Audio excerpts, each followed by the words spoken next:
आप तमाम छात्रों का बहुत बहुत स्वागत, आभार और अभिनंदन। साथियों, आज के इस वीडियो में हम लोग पैडी क्राफ्ट से रिलेटेड परीक्षा के दृष्टिकोण से जो सबसे महत्वपूर्ण बिंदु हैं, उन बिंदुओं के बारे में हम लोग जानेंगे। और ये जो टॉपिक है, ये टॉपिक आपके विभिन्न प्रकार की जो परीक्षाएं हैं अभी अ, उत्तर प्रदेश लोक सेवा आयोग से राज्य कृषि सेवा परीक्षा के लिए विज्ञापन जारी किया गया है। खास तौर से ये उस परीक्षा के दृष्टिकोण में रख करके इन बिंदुओं को बनाया गया है। और साथ ही ये यूपी ट्रिपल एससी से जो वैकेंसी निकली हुई है एजीटीए का, उसमें भी फायदा करेगा। और साथ ही साथ समीक्षा अधिकारी और सहायक समीक्षा अधिकारी, जो कि काफ़ी पॉपुलर एग्ज़ाम होता है लोक सेवा आयोग के द्वारा, उसमें कुछ एग्रीकल्चर से रिलेटेड बिंदुओं को भी सिलेबस में शामिल किया गया है। तो आपको इस वीडियो के माध्यम से उसमें भी फायदा पहुंचेगा। और साथ ही साथ कुछ प्रश्न कृषि से संबंधित यूपी पीसीएस के एग्जाम में भी पूछे जाते हैं। तो कुल मिलाकर के ये वीडियो आप सबके लिए काफ़ी बेहतर और नॉलेज वाला होने वाला है। तो आप ध्यान से जिन बिंदुओं को बताया जा रहा है, उन बिंदुओं को समझने का आप प्रयास करिए। सबसे पहले आज हम पैडी की बात करेंगे, धान की फसल की बात करेंगे।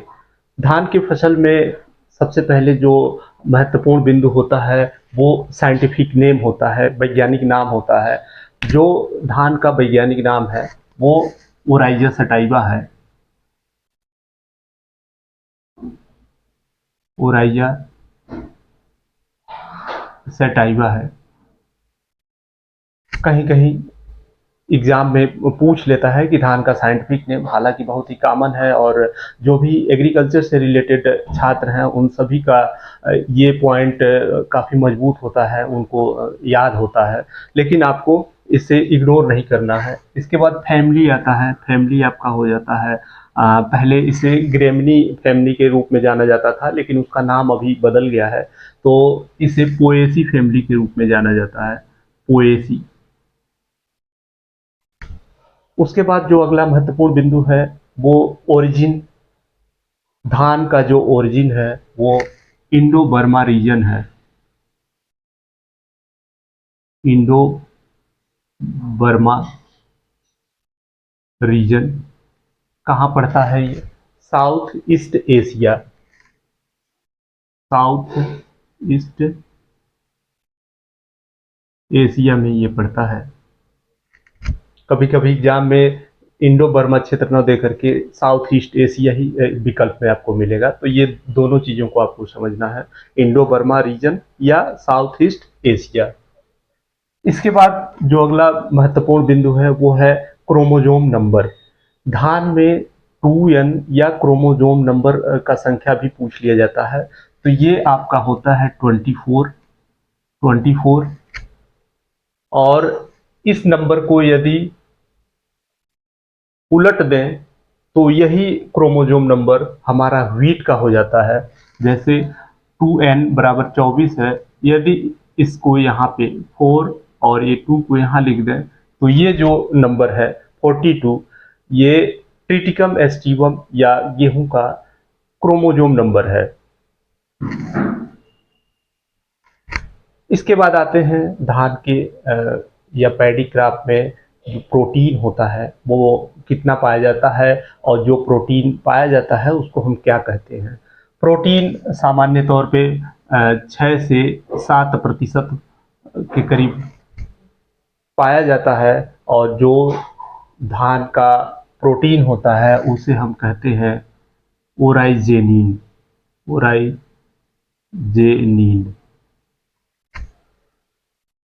धान का प्रोटीन ओराइजेनिन 6 से 7% पाया जाता है।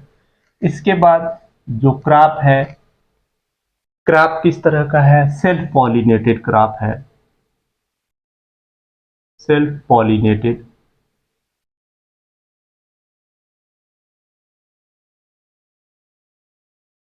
सेल्फ पॉलिनेटेड है। इसके बाद ग्रेन, जो धान का दाना होता है उस दाने को हम कैरियोप्सिस बोलते हैं। कैरियोप्सिस।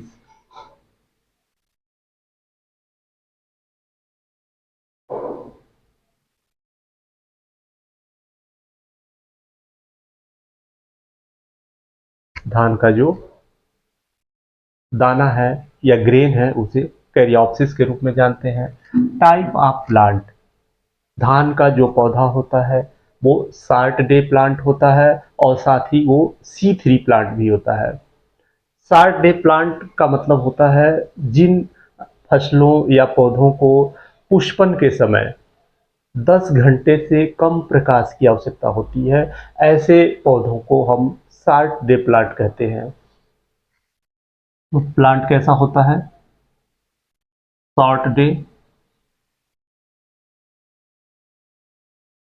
And C3 plant. बहुत बार एग्जाम में ये पूछ लेता है, शॉर्ट डे प्लांट है और लॉन्ग डे प्लांट है, तो आपको याद रखना है धान का जो पौधा है वो शॉर्ट डे है और साथ ही साथ ये C3 प्लांट भी है। इस तरह के जो प्रश्न हैं वो यूपी टीजीटी और पीजीटी के द्वारा जो कृषि से संबंधित परीक्षा कराया जाता है उसमें काफ़ी क्वेश्चन ऐसे पूछे जाते हैं। C3 plant, C4 plant, short day, long day, day neutral. एक अलग से सेपरेट वीडियो हम इस पे बनाएंगे, आपको पूरा कंसेप्ट समझ में आएगा। उसके बाद आता है धान का जो इनफ्लोरोसेंस होता है या जो उसका पुष्प होता है उसको हम क्या बोलते हैं? धान का जो इनफ्लोरोसेंस है उसको हम बोलते हैं पेनिकल।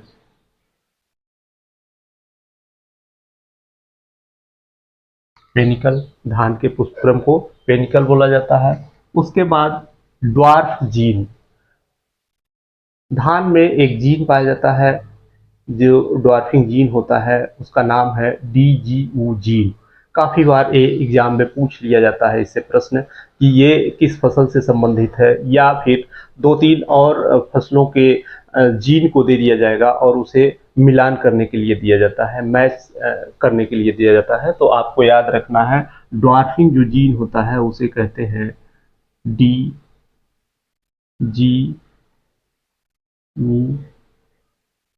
जीन। काफ़ी इम्पोर्टेंट है और परीक्षाओं में पूछा जाता है, तो इसे आप याद रखेंगे। उसके बाद होलिंग प्रतिशत है, कितना होता है? कहीं कहीं पे 65 दिया है, कहीं कहीं 66 दिया है। तो आपको दोनों ऑप्शन को याद रखना है।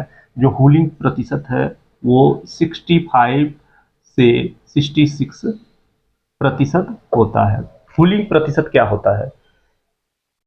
धान का जो दाना है वो दाना छिलका सहित होता है। जब छिलके को हम हटा देते हैं तो छिलका अलग हो जाता है और दाना उसका सफ़ेद जो चावल होता है वो अलग हो जाता है।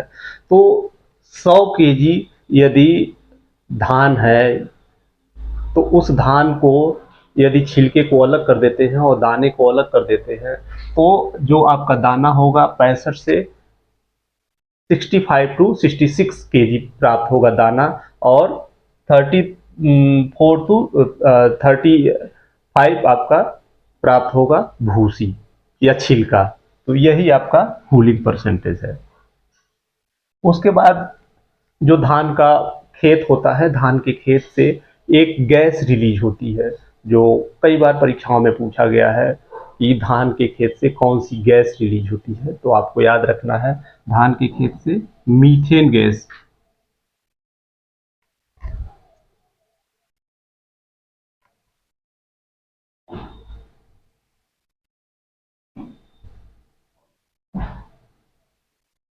मीथेन गैस रिलीज होता है। इसके बाद टेस्ट बेड क्या होता है? परीक्षाओं में इससे भी प्रश्न पूछे जाते हैं कि टेस्ट बेड कितना होता है, या कभी कभी पूछ लेता है कितने बीजों का भार मिला करके टेस्ट वेट होता है। तो टेस्ट वेट का मतलब होता है 1000 दानों का जो वजन होगा उसे हम टेस्ट वेट कहेंगे। 1000 दाने, न कि 100 दाने। 1000 दानों का जो वेट होता है वो टेस्ट वेट होता है। सामान्य तौर पर धान का जो टेस्ट वेट है वो 25 ग्राम होता है, 25 ग्राम होता है। और बासमती जो चावल है उसका जो टेस्ट वेट है उसका टेस्ट वेट 21 ग्राम होता है, 21 ग्राम। ये आपको ध्यान में रखना है कि जो सामान्य धान का टेस्ट वेट है वो 25 ग्राम, और बासमती धान का टेस्ट वेट 21 ग्राम 21 ग्राम होता है। एरिया और डिस्ट्रीब्यूशन की हम बात करें तो बहुत कन्फ्यूजन इसमें रहता है और यहाँ से भी प्रश्न लगातार समीक्षा अधिकारी और सहायक समीक्षा अधिकारी में भी पूछे जाते रहे हैं कि एरिया में यदि आप देखेंगे तो सबसे ज़्यादा जो क्षेत्रफल है वो इंडिया का है, इंडिया है नंबर 1। नंबर 2 पे चाइना और नंबर 3 पे आता है आपका इंडोनेशिया। इंडोनेशिया प्रोडक्शन की यदि बात करेंगे तो प्रोडक्शन में चाइना नंबर 1 पे है, चाइना नंबर 1 है। नंबर 2 पे इंडिया है और नंबर 3 याद रखिएगा ये बांग्लादेश हो गया है।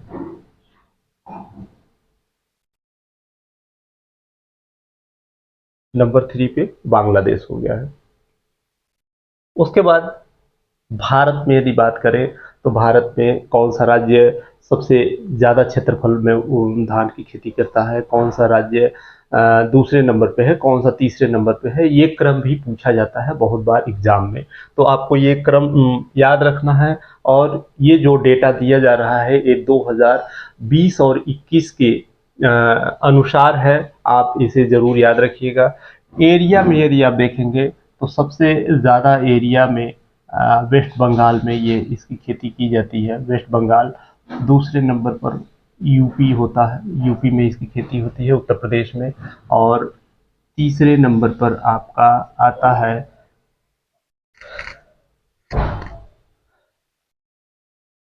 बिहार, तीसरे नंबर पर बिहार आता है। प्रोडक्शन की यदि हम बात करेंगे तो सबसे ज़्यादा प्रोडक्शन किस राज्य में होता है और कौन पहले नंबर पर है, तो इसमें भी जो है पहले नंबर पर वेस्ट बंगाल ही है, दूसरे नंबर पर उत्तर प्रदेश है, यूपी, और तीसरे नंबर पर ये बदल गया है बिहार न होकर के ये पंजाब हो जाएगा। पंजाब, अभी पंजाब धान के उत्पादन में पूरे भारतवर्ष में तीसरे नंबर पर आता है। एक प्रश्न बहुत ज़्यादा बार पूछा गया है और पूछा भी जाता है, लोक सेवा आयोग का बहुत ही फेवरेट क्वेश्चन है कि उत्पादकता किस राज्य की सबसे अधिक है। तो आपको याद रखना है प्रोडक्टिविटी या उत्पादकता में पंजाब जो राज्य है वो पहले स्थान पर है। यहाँ की औसत प्रोडक्टिविटी या उत्पादकता 34 क्विंटल पर हेक्टेयर है। तो आपको ये जो डेटा दिया गया है आप ज़रूर इसको याद रखिए। प्रोडक्टिविटी में पंजाब पहले नंबर पर है और सबसे ज़्यादा उत्पादकता पंजाब राज्य की है। देश के विभिन्न हिस्सों में जो धान की खेती है वो अलग अलग नामों से जाना जाता है, बुआई का जो समय होता है वो अलग अलग है। इसे 3 कैटेगरी में बांटा गया है। परीक्षाओं में बहुत बार इससे भी प्रश्न पूछा जाता है कि किस एरिया में उसका लोकेलिटी में क्या नाम उसको दिया गया है। तो यहाँ पे आप देख रहे हैं एक चार्ट हमने बनाया है, एरिया, नेम, सोइंग टाइम और हार्वेस्टिंग टाइम, यही पूछा जाता है। सबसे पहले अस या ऑटोमन राइस, उसके बाद आता है अमन, और उसके बाद तीसरे नंबर पर बोरो या दलुआ धान। तो अस या ऑटोमन जो राइस है ये बिहार और वेस्ट बंगाल में इसकी खेती होती है। सोइंग टाइम जो होता है वो मई और जून के महीने में होता है और जो इसका हार्वेस्टिंग है वो सितंबर अक्टूबर में कर लिया जाता है। ऐसे ही नॉर्थ इंडिया में जो खरीफ की फसल होती है उसको अमन बोला जाता है और इसकी जो सोइंग टाइम है वो जून और जुलाई के महीने में किया जाता है और हार्वेस्टिंग नवंबर दिसंबर में किया जाता है। इसी तरह बोरो या दलुआ धान जिसको बोला जाता है, इसकी खेती आपका वेस्ट बंगाल और उड़ीसा में हो किया जाता है। इसको लगाने का जो समय है वो नवंबर और दिसंबर है और कटाई मार्च और अप्रैल के महीने में होती है। तो ये आपको एक क्रम भी याद रखना है। सबसे पहले अस या ऑटोमन राइस, उसके बाद अमन, उसके बाद बोरो या दलुआ। इसका सबसे जो महत्वपूर्ण पॉइंट है कि इसका सोइंग कब होता है और हार्वेस्टिंग कब होता है, इतना आपको जरूर याद रखना है। अस, अमन और बोरो। अस या ऑटोमन बुआई मई जून में और कटाई सितंबर अक्टूबर में। अमन का बुआई जून जुलाई में और हार्वेस्टिंग नवंबर दिसंबर में। और बोरो या दलुआ धान की बुआई नवंबर दिसंबर और हार्वेस्टिंग मार्च अप्रैल में। तो आप इसको जरूर याद रखिएगा। नर्सरी की बात किया जाए, धान का जो सबसे महत्वपूर्ण इम्पोर्टेंट बिंदु कहें तो नर्सरी होता है। नर्सरी यदि आप अच्छी तरह से तैयार करते हैं तो जो उत्पादन होता है वो बेहतर मिलता है। नर्सरी के लिए एक प्रश्न जरूर पूछा जाता है कि 1 हेक्टेयर धान की रोपाई के लिए कितने एरिया में नर्सरी की आवश्यकता होती है। तो आप समझिए, नर्सरी के लिए 1000 स्क्वायर मीटर एरिया में यदि आप धान लगाते हैं तो इससे जो नर्सरी तैयार होगा वो 1 हेक्टेयर के लिए पर्याप्त होगा। तो आप एरिया जरूर याद रखिएगा, 1000 स्क्वायर मीटर। आप वैसे भी या 1/10, 1/10वें हिस्से में किया जाता है। आप जानते हैं कि 1 हेक्टेयर में 10,000 स्क्वायर वर्ग मीटर होता है। तो 10,000 स्क्वायर वर्ग मीटर और अपान 10 यदि कर देंगे तो आपका 1000 स्क्वायर मीटर एरिया निकल आएगा। तो इस तरह से नर्सरी का जो एरिया है आप खुद से भी कैलकुलेट कर सकते हैं। पैडी क्रॉप से हमने बताया है, जो गैस रिलीज होता है वो मीथेन है। कई बार एग्जाम परीक्षाओं में पूछा जाता है। यहाँ आप जरूर याद रखिएगा, एक हेक्टेयर नर्सरी पैडी क्रॉप के लिए नर्सरी की जो जरूरत होगी वो 1000 स्क्वायर मीटर या 1/10। उसके बाद क्लासिफिकेशन पे आते हैं हम। जो धान की विभिन्न स्पीसीज हैं, वैसे तो 24 स्पीसीज धान की हैं, लेकिन जो मुख्य 2 ही स्पीसीज ऐसी हैं जिनकी खेती की जाती है और यहाँ से भी प्रश्न बनने की संभावना हमेशा बना रहता है। तो आप इसको जरूर अब ध्यान से पढ़िए। जो 2 स्पीसीज हैं उनके बारे में ही हमको पढ़ना है। वैसे तो 24 स्पीसीज हैं जिनमें 2 ही हमारे काम की है। सबसे पहला जो स्पीसीज है ओराइजा सेटाइवा और दूसरा जो स्पीसीज है ओराइजा ग्लेबेरिमा। ओराइजा सटाइवा और ओराइजा ग्लेबेरिमा। ओराइजा सटाइवा को 3 सब स्पीसीज में बांटा गया है। जो पहला स्पीसीज है इसमें ये इंडिका है, दूसरा जापोनिका है और तीसरा जामोनिका है। इन तीनों के बारे में थोड़ा थोड़ा आपको जरूर जानना चाहिए और यहाँ से भी प्रश्न पूछा जाता है। पिछली बार एलटी ग्रेड एग्जाम हुआ था पहली बार एग्रीकल्चर विषय के लिए, तो लोक सेवा आयोग ने यहाँ से एक प्रश्न पूछ लिया था कि जो भारत में उगाई जाती है धान की खेती वो किस स्पीसीज से संबंधित है। तो आपको इसे विशेष तौर से फोकस करके पढ़ना है। ओराइजा सटाइवा में 3 कैटेगरी है। पहला इंडिका है, दूसरा जापोनिका है और तीसरा आपका जावानिका है। इंडिका जो प्रजाति है ये जैसा कि नाम से ही स्पष्ट है, इंडिका की खेती भारत में किया जाता है। दूसरा जापोनिका, जापोनिका नाम से ही स्पष्ट है, इसकी खेती जापान में होती है और ये टेम्परेट एंड सब ट्रॉपिकल रीजन के लिए उगाया जाता है। टेम्परेट एंड सब ट्रॉपिकल राइस भी इसको बोला जाता है। उसके बाद जावानिका है। जावानिका का जो उत्पादन है वो इंडोनेशिया में होता है। इसकी खेती इंडोनेशिया में कभी कभी पूछ लेता है एग्जाम में, जावानिका की खेती कहाँ होती है, इंडोनेशिया। जापोनिका को क्या कहा जाता है? टेम्परेट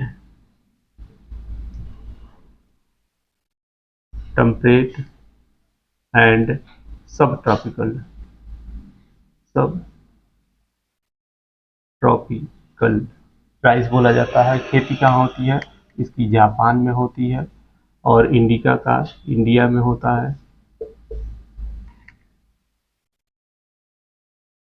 अब आते हैं इसका जो दूसरा स्पीसीज है, ओराइजा ग्लेबेरिमा। ओराइजा ग्लेबेरिमा की जो खेती है वो सिर्फ और सिर्फ केवल साउथ अफ्रीका में इसकी खेती होती है। तो आपको जो धान का या पैडी का क्लासिफिकेशन है उसे ज़रूर याद रखना है। ओराइजा सटाइवा और ओराइजा ग्लेबेरिमा दो स्पीसीज हैं। ओराइजा सटाइवा में 3 स्पीसीज हैं। Sub species indica, japonica, जावानिका। Indica की खेती भारत में होती है, जापोनिका की खेती जापान में, और प्लस इसको टेम्परेट एंड सब ट्रॉपिकल राइस भी बोला जाता है। जावानिका की जो खेती है वो इंडोनेशिया में होती है। इसके साथ ही ओराइजा ग्लेबेरिमा है। ओराइजा ग्लेबेरिमा की जो खेती है वो केवल और केवल साउथ अफ्रीका में की जाती है। तो इस तरह से ये आपका क्लासिफिकेशन हो गया। उसके बाद अगला जो पॉइंट है वो है सॉइल। धान की खेती के लिए जो सॉइल है वो क्ले लोम सॉइल होता है, काफ़ी इम्पोर्टेंट है। और इसके बाद धान की खेती के लिए सबसे महत्वपूर्ण जो पीएच मान होता है वो 4 से 6 पीएच मान पर आप खेती कर सकते हैं। तो पीएच मान भी कभी कभी परीक्षाओं में पूछा जाता है कि धान की खेती के लिए सबसे अच्छा पीएच मान कितना होता है। तो आपको याद रखना है 4 से 6 पीएच मान वाली मृदा धान की खेती के लिए सर्वोत्तम मानी जाती है। इसके बाद क्लाइमेट की हम बात कर लेते हैं। धान की खेती की औसत जो तापमान होता है 21 से 37 डिग्री सेंटीग्रेड टेम्परेचर जहाँ पे है वहाँ धान की खेती सफलतापूर्वक की जा सकती है। कम से कम 21 और मैक्सिमम 37। फ्लावरिंग के लिए कभी कभी परीक्षाओं में यहाँ से भी पूछा जाता है, फ्लावरिंग के लिए जो टेम्परेचर है या तापमान है वो कितना चाहिए होता है। तो फ्लावरिंग के लिए ये पूछा भी गया है टीजीटी पीजीटी परीक्षा में। 26.5 से 29.5 डिग्री सेंटीग्रेड तापमान यदि है तो बेहतर फ्लावरिंग होता है।